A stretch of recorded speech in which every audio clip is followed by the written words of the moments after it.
భారత్ బంద్కు పిలుపునిచ్చిన సందర్భంగా all Indian Kisan Congress సంయుక్త Kisan Congress programme తీసుకోవడం జరిగింది.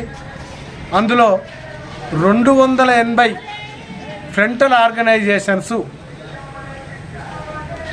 దాంతోపాటు రైతు కార్మిక విభాగాలు, కార్మికుల యొక్క ఐఎన్టీయూసీ, ఏఐటీయూసీ, సిఐటియు ఇవన్నీ విభాగాలు భారతదేశంలో జరుగుతున్న రైతు వ్యతిరేక చట్టాలకు మోదీ ప్రభుత్వానికి వ్యతిరేకంగా ప్రోగ్రాం చేయడం జరుగుతుంది. అందులో భాగంగా రేపు జిల్లా హెడ్ క్వార్టర్లలో తెలంగాణలోని 33 జిల్లాలలో రైతుకు మద్దతు ధర కల్పించాలని, రైతు యొక్క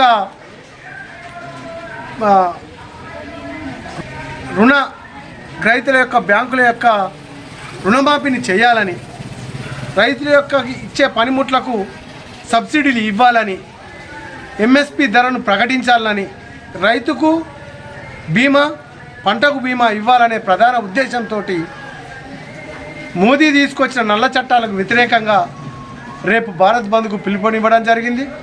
ఆ పిలుపులో భాగంగా తెలంగాణలో కాంగ్రెస్ ప్రభుత్వం ఉంది కాబట్టి జిల్లా కాంగ్రెస్ అధ్యక్షులు, గెలిచిన ఎమ్మెల్యేలు మన రాష్ట్రంలో అన్ని జిల్లా కేంద్రాలలో ప్రోగ్రాం చేయాలని కిసాన్ కాంగ్రెస్ స్టేట్ చైర్మన్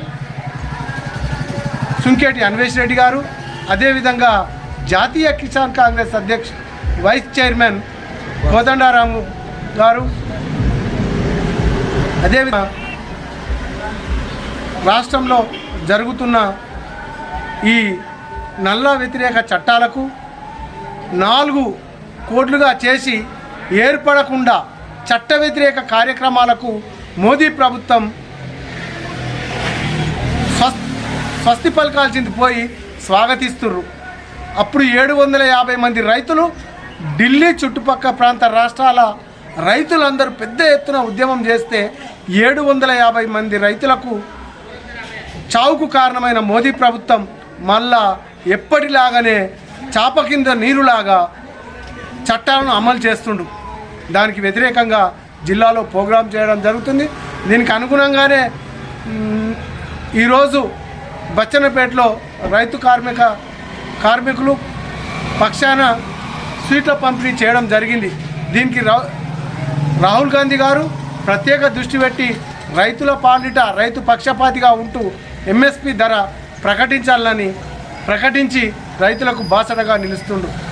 మోదీ ప్రభుత్వం రైతులకు ఆత్మహత్యలకు తావిచ్చింది, గిట్టుబాటు ధర ఇవ్వలేదు. అంతేకాకుండా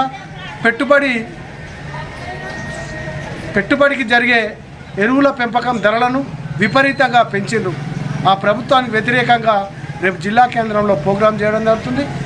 ఏ జిల్లా Congress, Kisan Congress, AITC, INTUC, CITU మరి దానికి సంబంధించిన ఫ్రంటల్ ఆర్గనైజేషన్, దీనిలో ఆల్ ఫ్రంటల్ ఆర్గనైజేషన్ కార్యక్రమాలు ఉన్నటువంటి రైతుకు సంబంధించిన అందరూ పాల్గొనవలసిందిగా, ముఖ్యంగా రైతులందరూ పాల్గొనవలసిందిగా విజ్ఞప్తి చేస్తున్నాం. సంయుక్త కిసాన్ మోర్చా కార్యక్రమంలో పేరిట ఈ ప్రోగ్రాం జరుగుతుంది. ఇది భారతదేశంలో 26 సార్లు భారత్ బంద్కు పిలిపించిన సందర్భంగా ఇది 27వసారి. భారత్ బంద్కు పిలుపునివ్వడం వల్ల చిన్న చితక వ్యాపారులు నష్టపోతారనే సదుద్దేశంతో నిరసన దీక్షలే కార్యక్రమాలు చేపట్టడం జరుగుతుంది. ఇది ప్రధాన కూడళ్ల వద్ద జరుగుతుంది. అందరూ హాజరు కావాల్సిందిగా మరొకసారి మనవి చేస్తున్నాం. జై జై కాంగ్రెస్. అదేవిధంగా ఇప్పుడు రాబోయే పార్లమెంట్ ఎలక్షన్లో 2 దఫాలుగా మోదీ ప్రజలను మోసం చేసి దీపాలు ముట్టి, గంట కొట్టు, భజన చేయి అని చెప్పి ప్రజలను మోసగించిండు. రామభక్తి అందరికీ ఉన్నది. దేశ ప్రజలందరూ ఏ రూపంలో ఆ రూపంలో దేవుణ్ణి కొలుచుకుంటూనే ఉంటాం, ప్రార్థనలు చేసుకుంటూనే ఉంటాం. ఈయనే ప్రత్యేకంగా చేయాల్సిన అవసరం ఏం లేదు. ఈసారి రైతులకు అందుబాటులో ఉండి రాహుల్ గాంధీ గారు ప్రకటించిన ఎంఎస్పి మద్దతు ధరను పార్లమెంట్లో అత్యధిక మెజార్టీతోటి కనుక కాంగ్రెస్ను గెలిపించి కాబోయే ప్రధాని రాహుల్ గాంధీని కనుక చేస్తే ఇవి రైతుకు పక్షపాతి చట్టాలు అమలవుతాయని, రైతు గిట్టుబాటు ధర వస్తుందని మరొకసారి తెలియజేసుకుంటున్నాం. జై కాంగ్రెస్.